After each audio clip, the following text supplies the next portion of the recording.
All right, we've got the recording started. Thank you. All right, so thank you everyone for joining us. My name is Nicole Marshall, and this is going to be part 2 of our Excel series that we have this year. So for those of you that joined me last week, we just kind of learned some of the basics, which is what are the functions of Excel, what are up here, all these funny little shortcuts, and what do these things mean? And then today we're going to be putting them to practical use. So today we're going to be learning about sorting, and we're going to be learning about filling in fields and making everything nice. We're going to be learning about auto sum, and we're going to be learning about basically how to do a POR, how to add the formulas in there. So I'm going to be showing you that today. And then as a reminder, we do have 2 classes in July and 2 classes in October. Classes in July are going to be about charts and spreadsheets and a little bit more of an intermediate Excel. And then in October, we're going to do all the fun advanced stuff. Okay. So again, for those of you that just joined us, if you want to make sure you go ahead and keep on mute. If you need to pop in, go ahead and unmute yourself, you can, or you can go in the chat. For those of you also that just joined us, if you look into the chat, you are going to find an Excel worksheet that I put in there. This worksheet is the same one that I'm working on to show you. That way, if you want to open it up and do it right along with me, you can. I know for me, I'm a hands-on learner, so I do like to see, but I also like to do it myself. It helps me remember. Kind of going back to school when you'd write out all those notes, and then come test time, you didn't have to look at your note card because you remembered it because you wrote it out. So for those of you that do want to follow along, you can go into the chat, pop open that Excel and work with us. I'm going to be working on the first tab, which is our spreadsheet tab. Okay, so if you look at this, we have a beautiful looking spreadsheet, right? I have folios, room numbers, guest names, renew dates, and rates. It is not in well, it is in one order. It's in an order by rate, but I don't have it in order by a renewal date. I don't have it in order by a guest name.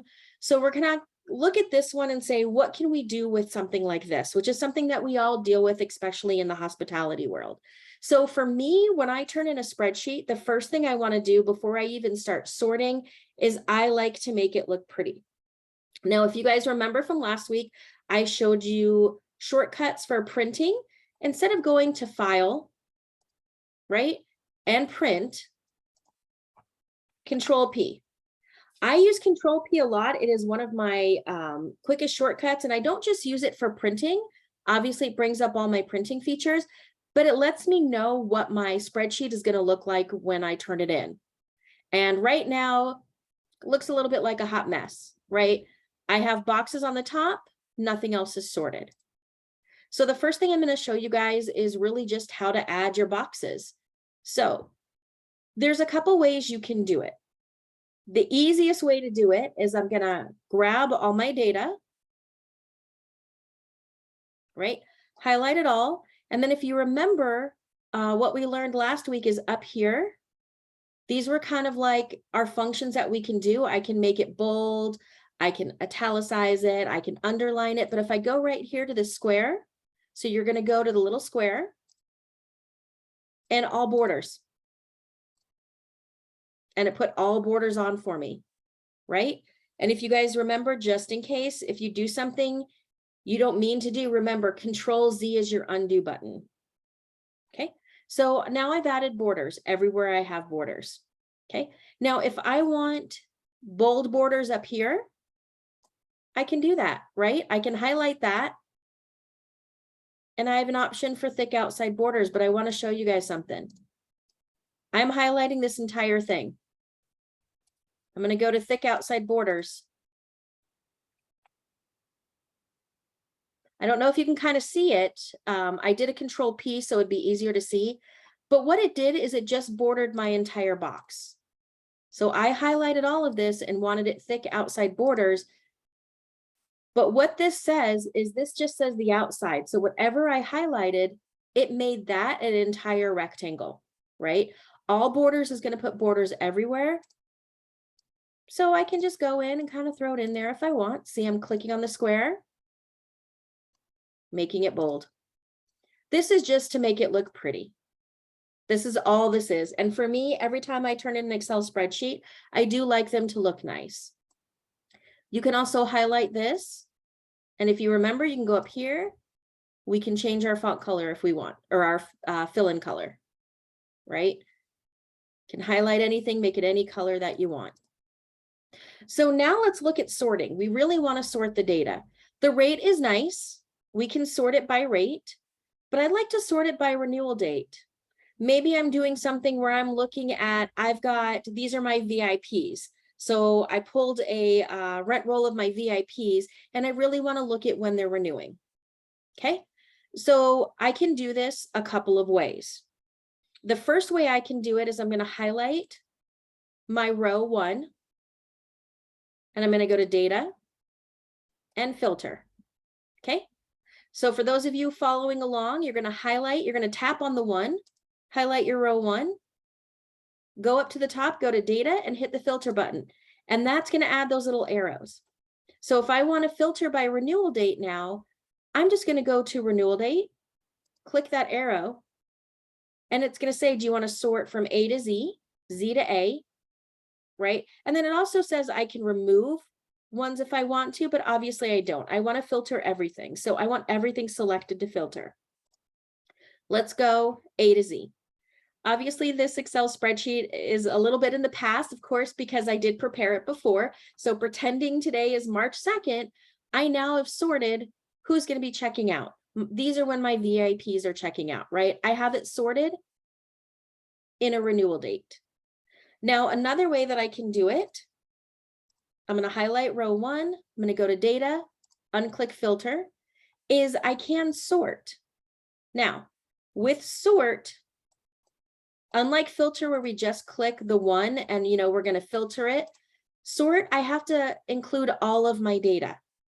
So I'm going to highlight everything, sort, and now sort tells me what do I want to renew it by. Now we have some stuff on here only because we played with it a little last week. So I'm going to delete all the levels, right? Does my data have headers? It does. I know that because I highlighted my header row. If I didn't highlight the header row, that's okay. You don't have to highlight the header row if you want to sort. You would just uncheck that my data has headers.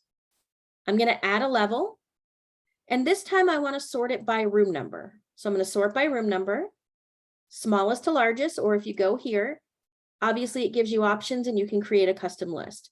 But we're going to go smallest to largest. Not only do I want to sort it by room number, but then I want to sort it by renewal date. So I'm going to add a level.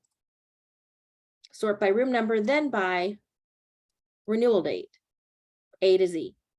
If I hit OK, now it's going to tell me, and if you guys were with me last week, you're going to remember Excel is a smart program. If it believes something is wrong, it's going to tell me, hey, there is something in here that doesn't look like the rest, and what should we do with this piece of information? Do you want me to sort it anyway, sort anything that looks like a number? Or do we want to sort the numbers and the stored text separately? So I'm just going to let it sort anything that looks like a number. And there we go. So Excel was smart enough to tell me, hey, there's something wrong here, and it'll kind of stop me. Now, if I didn't know what was wrong, I would kind of stop and take a look and say, okay, where's my problem here? Something in here in my room numbers and my renewal date doesn't look right. But now if you notice what this did is it sorted it by room number. So my room numbers are now in order, but then it goes by renewal date by room number. So you can sort it on many levels. When you go here, remember, click row 1, filter. I'm just going to be sorting everything. So I'm going to sort by guest name. I'm going to click there, A to Z. So when I do that, it automatically knows. Now, the one thing I want to show you guys, and a lot of people get messed up on this, is they want to sort something. So maybe they just click, oh, I want to sort by guest name. So I'm going to click the entire column. Then I'm going to go to sort. Excel's going to stop me and say, hey, wait a minute. If you sort just row C, the guest name, just this one column that you highlighted, it's not going to sort anything else. So if I just kind of hit say, okay, it'll say expanded anyways. the top suggestion is always first. Excel's top suggestion is always going to be first in one of these warning boxes. If I say, nope, continue anyways,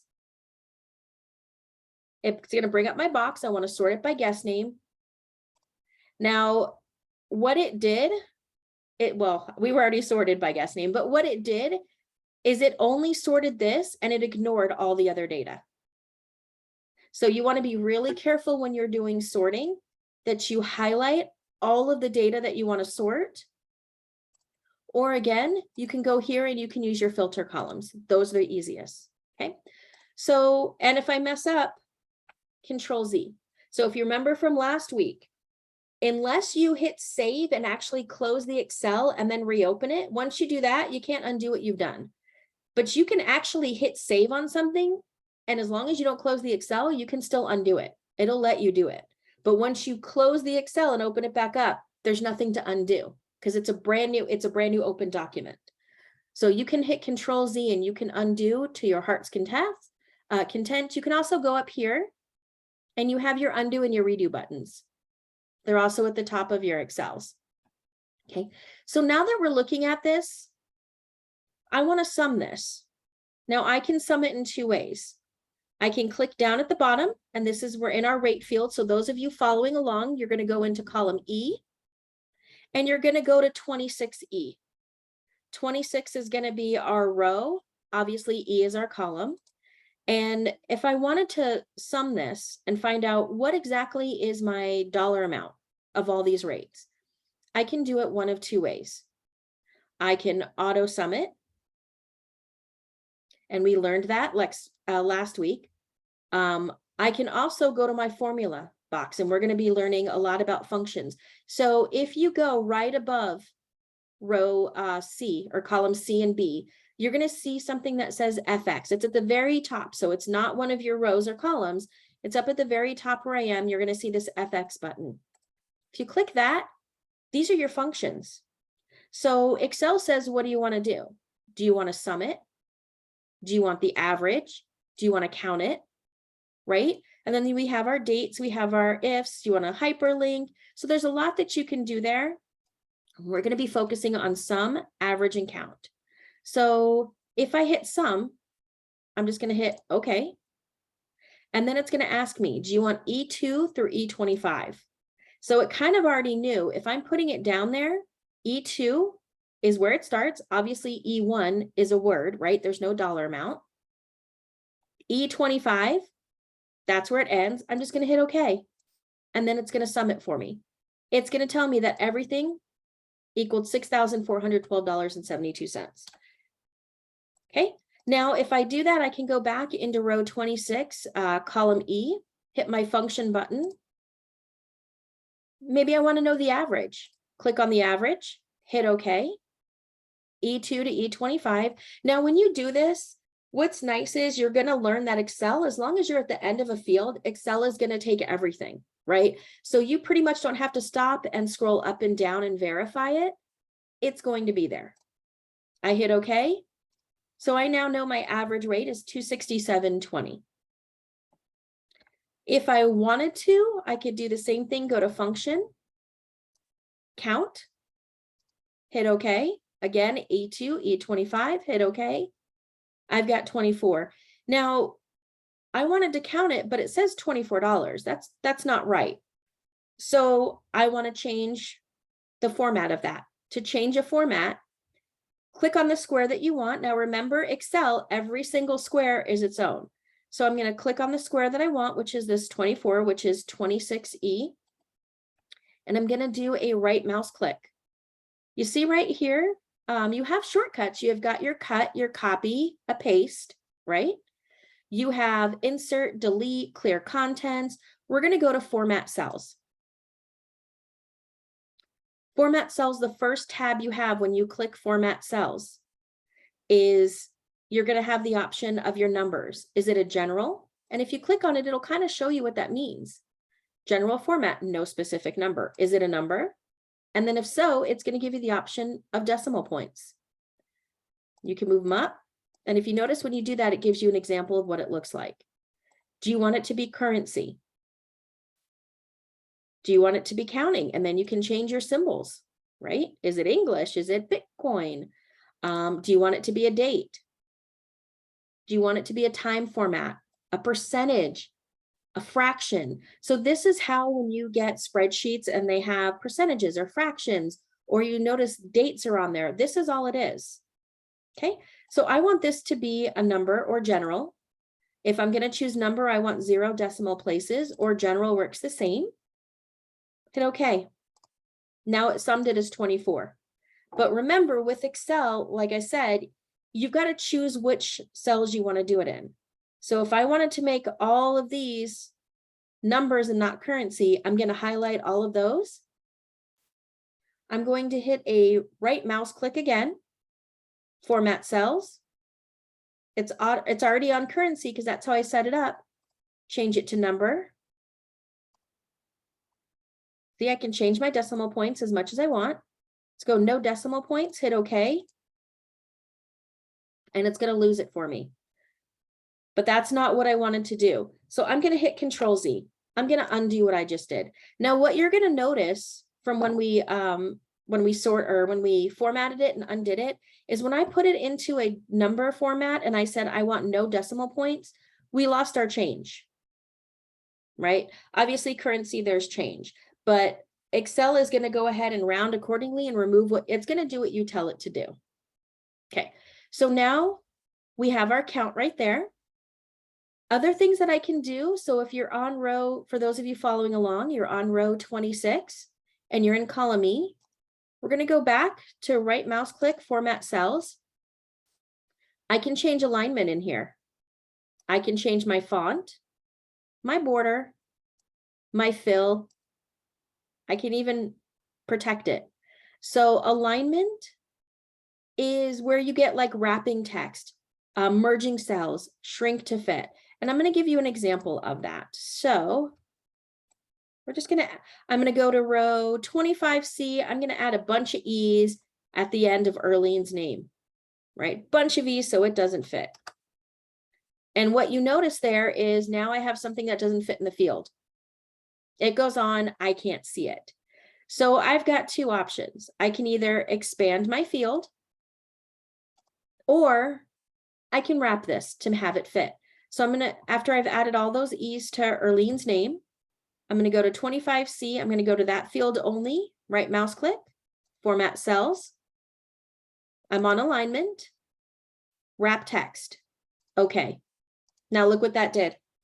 That wrapped the text just in that one box. That way I could see it. The other option is I could have formatted the width up here. So if you go to your Excel lines between C and D, you're going to notice when you get right in between, you get that little cross.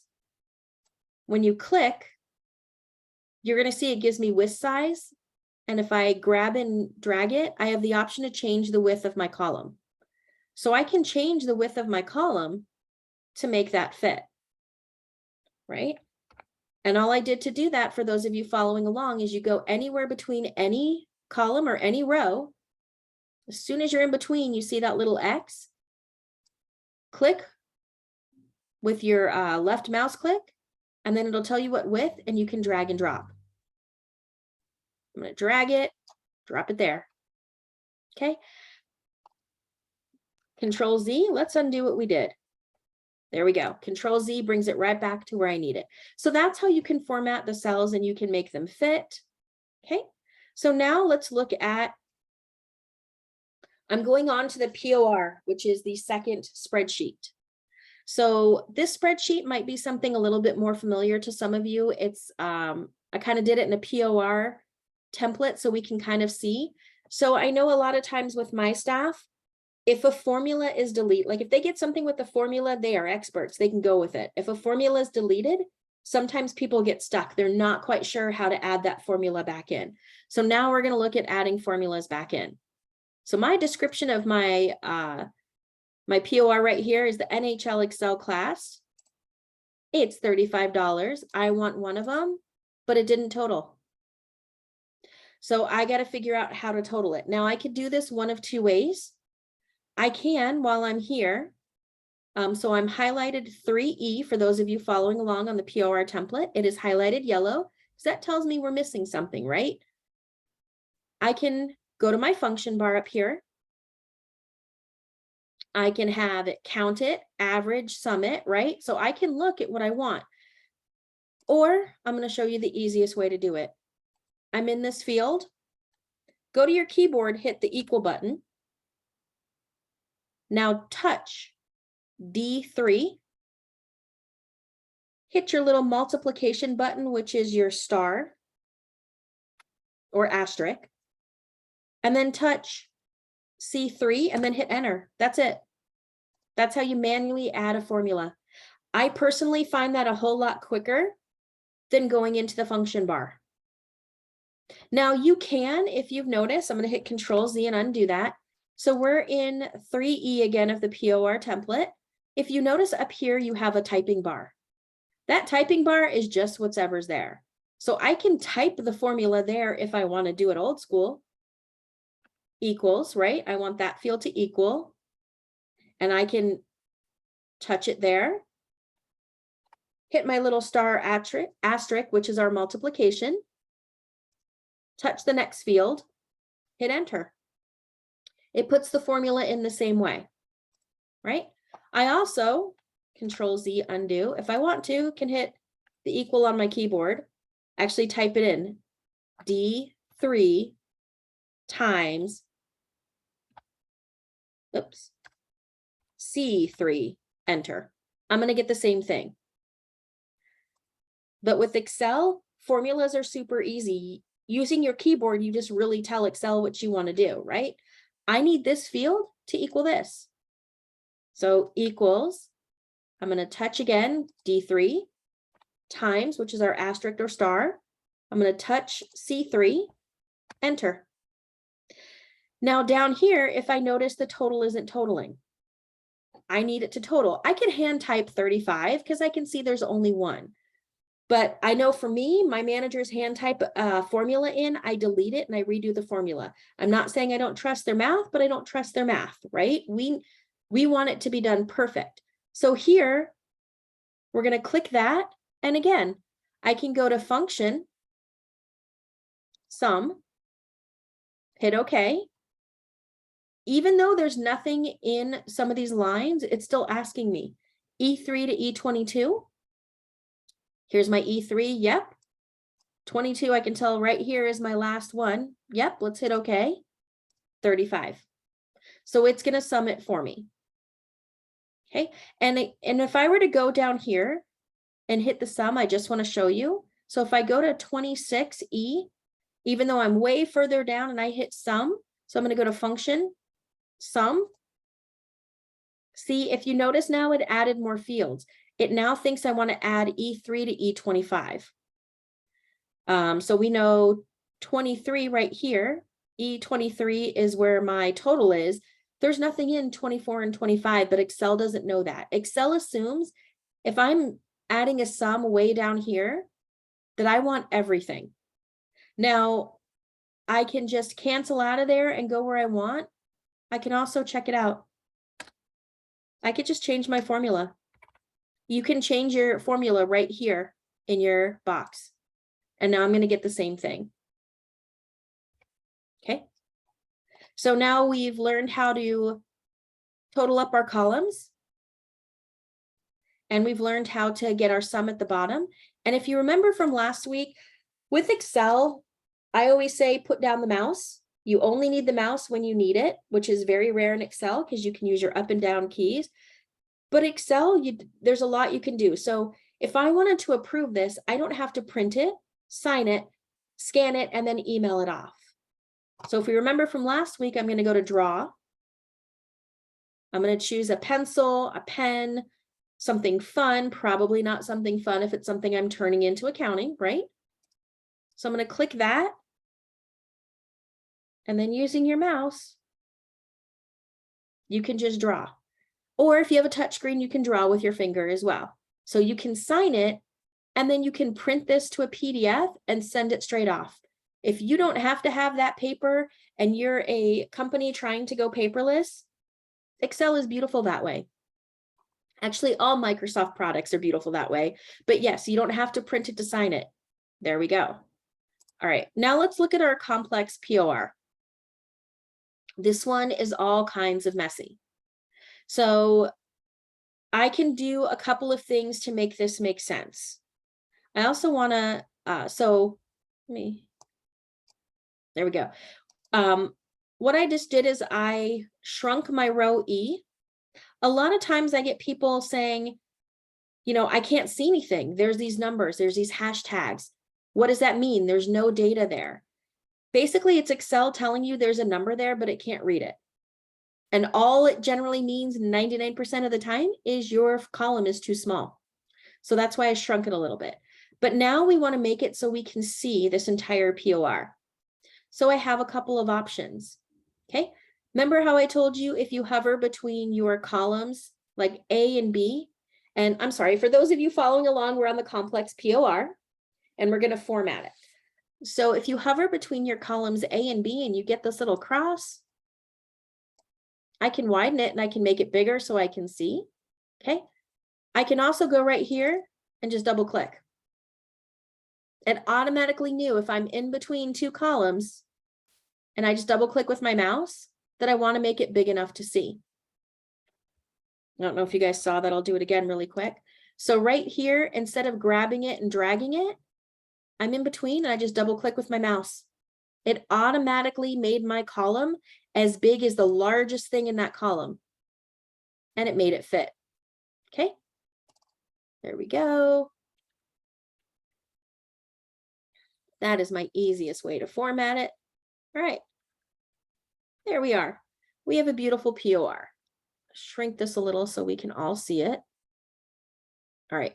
So now we have something that's maybe more familiar, but again, our formulas are missing. So we need to get all of our formulas, including our tax in there. So if we remember and we want to add our cost, our order cost, we're in G2. I'm going to go to equals. I'm going to touch F or F2, add your little star or asterisk.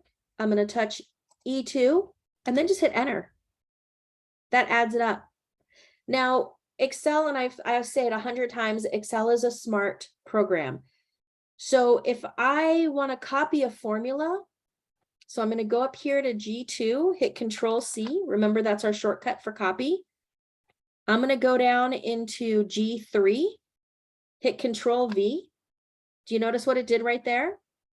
For a split second, you saw that it was $8.24 because it was copying that formula. But then it changed the formula, or it changed the addition, right? It changed it to the next row. Excel automatically knew that I wanted to fill in that formula. It knows that I don't want to add in the top one for the bottom row. It's like, oh, she just wants the same formula, but with the different amounts. And then do you notice it gives me some paste options automatically? It's like, hey, you pasted this. Let me give you suggestions. If you get this and you hover over it, you're going to get a paste, formulas, right? Formulas and numbering. It's going to give you a lot of different options for pasting values. Okay. We're going to Control Z that again real quick. So we're going to undo it. So we're in G2. I want to sum it up. Equal. I'm going to go F2 times E2 equals. There we go. I can go Control C, go right down to the next one below it, hit Control V. It's going to paste the formula. Control Z undoes it if you do it wrong. Or if you want to practice formulas again, you can go right into your G3 and go equal. Click on your F3, hit your little times, click on your E3, equals. Okay.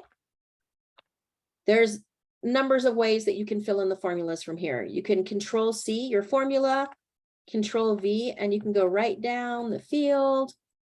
Oop, I messed up. So with Excel, if you notice the highlighting stops, I hit V instead of Control V. Oops, Control Z, undo it. That simple. Pick up where I left off. I can fill it in. I can drag and fill it in. You can fill it in any number of ways to copy that formula. Okay. Now we want a subtotal field. And again, if you hit your pace, it gives you the different options. Okay. So in our subtotal field, I want to add everything up. Now I'm not going to go, I could go if I wanted to write the formula, I could go equals this box, right? I'm touching G11, hitting plus, touch the next one up, plus, touch the next one up, plus. Look what I'm doing. I'm writing a formula. Click on that, plus, click on that, plus. It's that easy to write a formula. So I'm now manually telling it what I want to add. Okay, I could do that. That is long and painful. I'm also in my subtotal going to go to my FX button, hit sum, hit OK, G2 to G11, yep, and it subtotals it for me.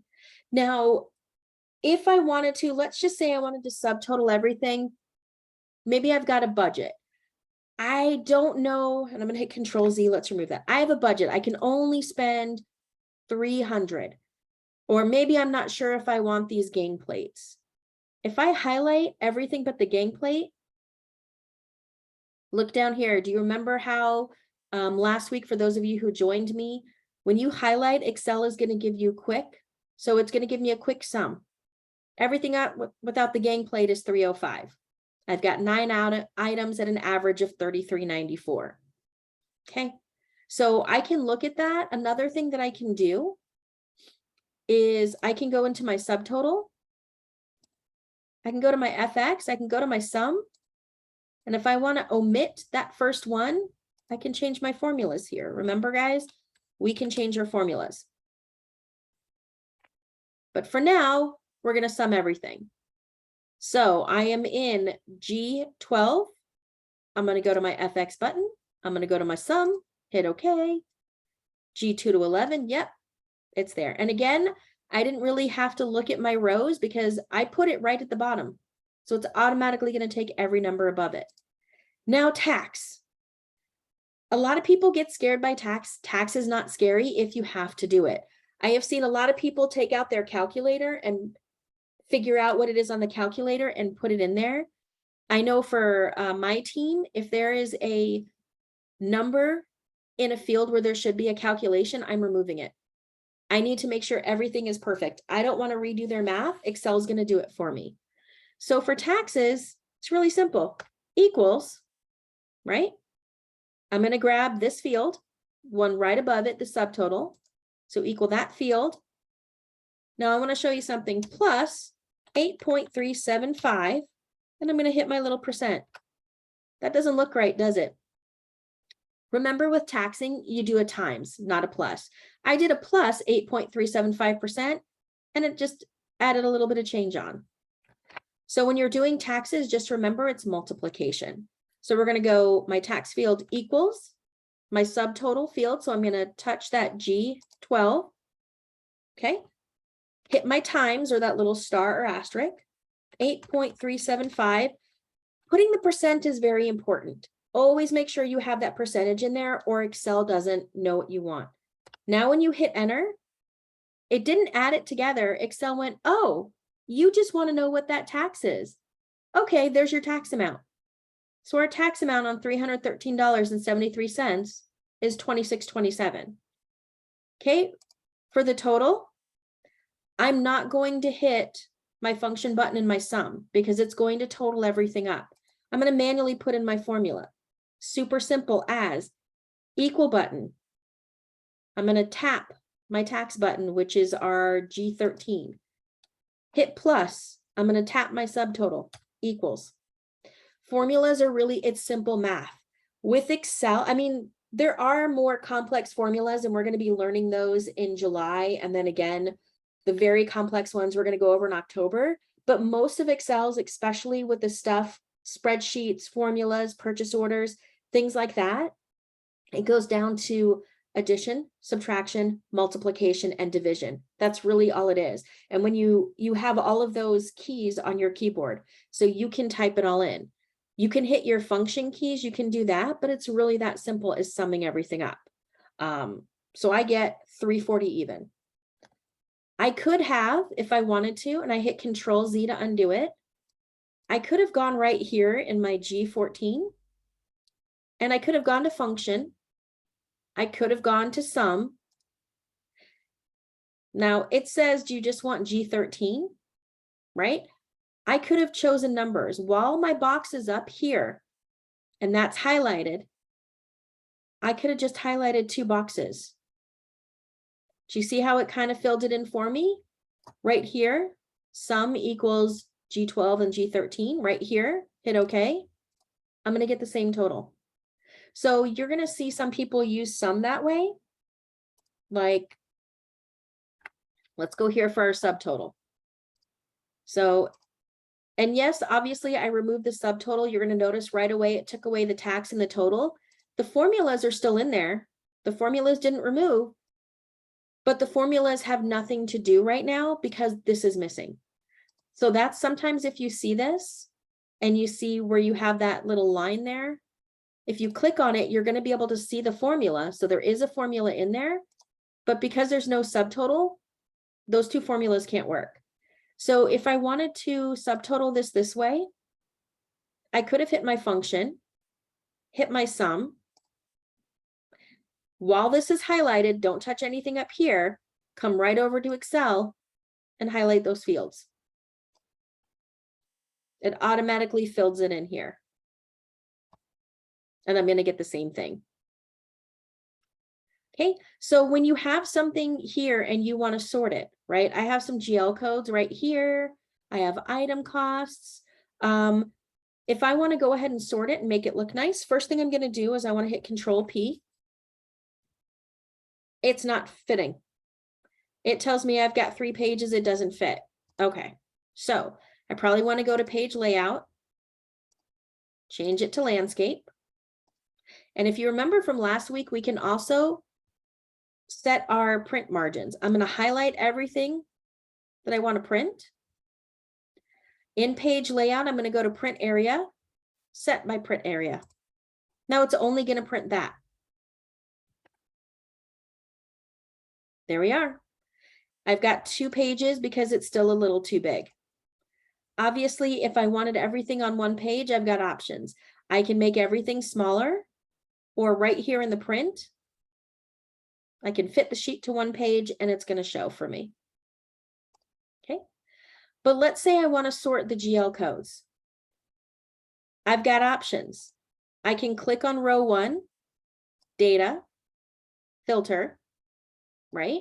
Remember that, GL codes. Click the filter, short. Now it tells me something. Merge cells are not the same size. So it is having an issue because how I created this, I've got some merged cells. And it's telling me it can't filter that way. So if you guys were following along, I went to row 1, highlighted it, hit the filter button, and then I tried to click the GL code, smallest to largest. The same thing we just did twice before when we were in the spreadsheet, or several times before, but now Excel is telling me it can't. And that's because I do have merged cells when I created this. So I'm going to unfilter. So for this, we're going to use our sort. So I'm going to highlight all of my items. Very important when you are sorting, highlight everything, order costs, quantity, all of this stuff, because if not, it's going to sort only what you highlight. So let's say I want to sort by GL code. I forget that. I highlight just my GL codes, go to sort. Remember, Excel's like, are you sure? Because if we just do this, none of your data is going to match, which means this 60511 that says RM electrical that goes with these gang plates, if I just continue, right? Well, that's the top one anyways, but it wouldn't have matched up. All of these down here moved. There we go. But nothing else moved except for the GL code. So it's very important you grab all of your data. It needs to know that all of this data goes with it. Then we can go to sort. Now there's no pop-up because Excel's like, okay, you grabbed all the data. We're going to sort by our GL code. Okay. I want to add a level. I also want to sort it by, let's say, item cost. I can add as many levels as there are columns that I have. Now, when you have a short amount of data like this one, it's really not going to be that big of a deal to sort it by everything. But when you have bigger spreadsheets and you have a lot more data, maybe 1,500, for example, you do a rent roll and you have your 1,500 rooms and you really want to get in there and sort by more because you've got a lot of rates the same and everything, you can go down for as many columns as you have to do the sort.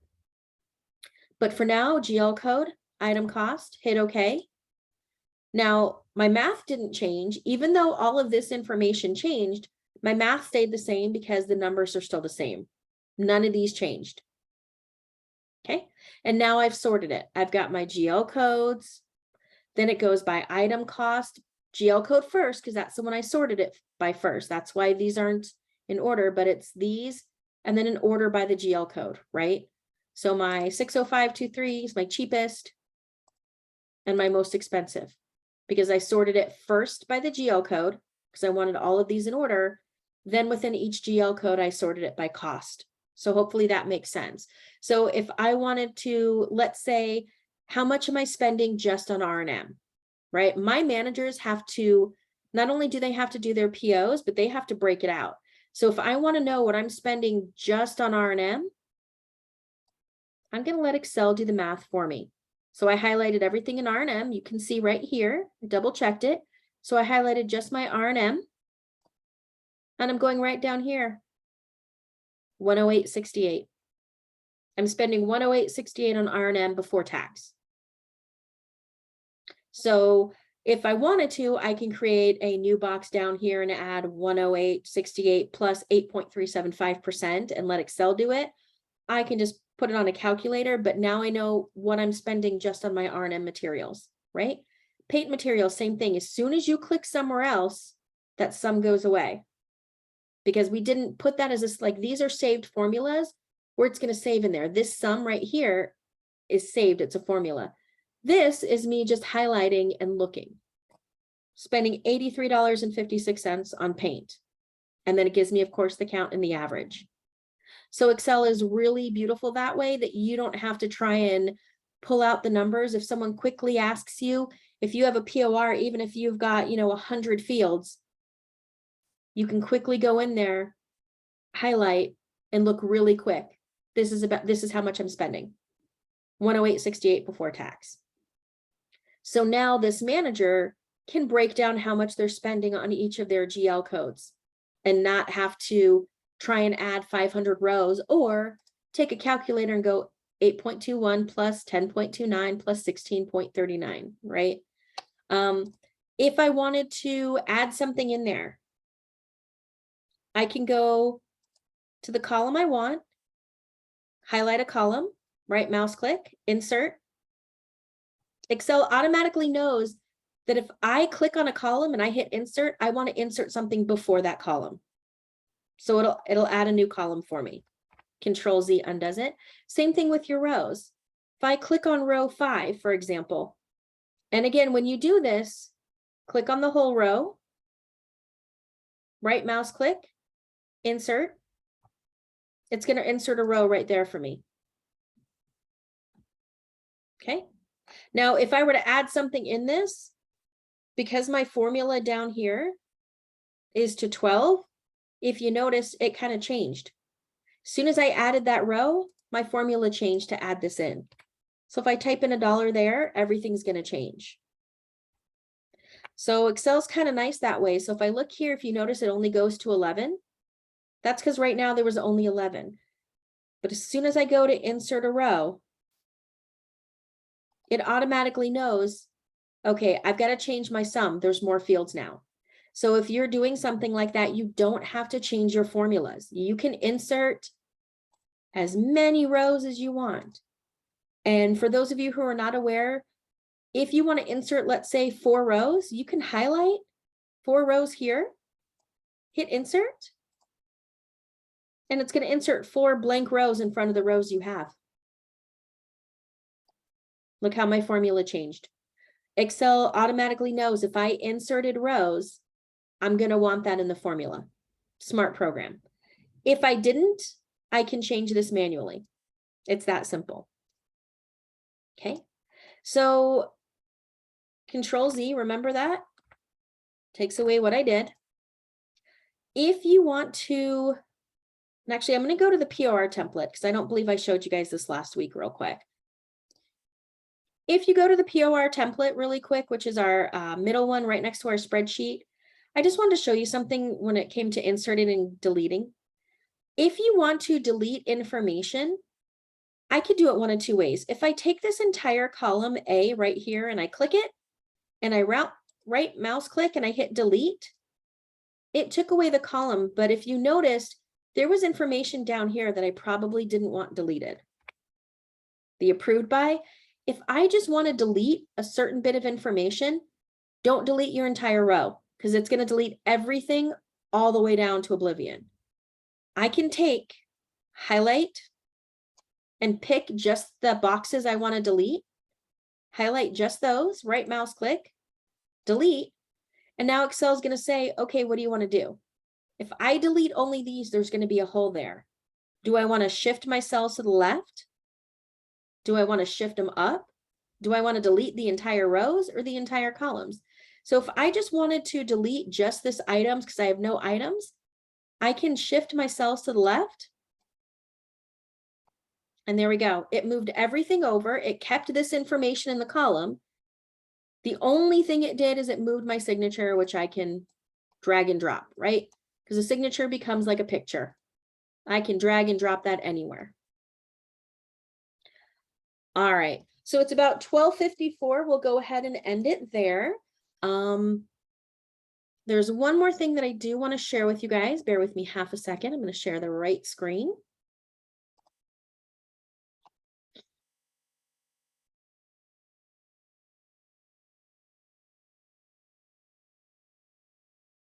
So, all right.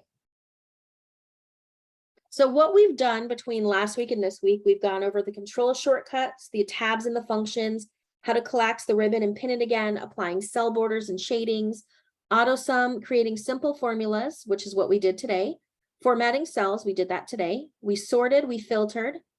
We didn't put the data in a table, and that's because I really want to spend more time with tables. And I knew that if I tried to shove it in to today, it would have been a 6 or 7 minute, and I really want to spend the time on the formulas. Okay, so in July, for those of you that want to join me, we're going to be doing charts, graphs, and bars, obviously tables in there. We're going to be learning SUMIF, COUNTIF, creating macros, managing data, the auto filter feature, and I'm going to show you guys my favorite sheets for creating with Excel. I love Excel. I do everything in Excel. I do marketing flyers in Excel. I do a lot of creative in Excel. I do memos in Excel. Yes, I know you can do them in Word, but I use Excel for everything. I just love it.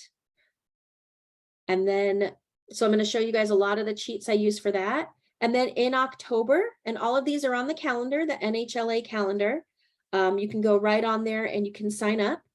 So in October, we're going to be learning macros, pivot tables, index match, filters, conditional formatting, offset, and power pivot. So that's going to be more of our advanced class. And then back here for July, we're going to get into the charts and graphs and bars and everything. But hopefully by now, you guys have a better idea of what all of the formulas in it, like how to do simple formulas. If there's a formula deleted out of something you're using, you feel a lot more comfortable about inserting that formula. You feel a lot more comfortable with creating maybe your own little spreadsheet with formulas and sorting data when you get data. Hopefully it's not as intimidating to sort and everything. With that, I'll let you guys have the last 4 minutes. Thank you guys for joining me on your lunch. I really appreciate it. And hopefully I will see a lot of you in July. Thank you.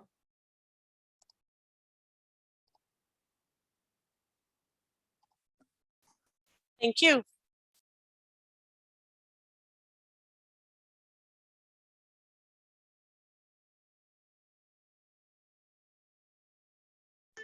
Thank you.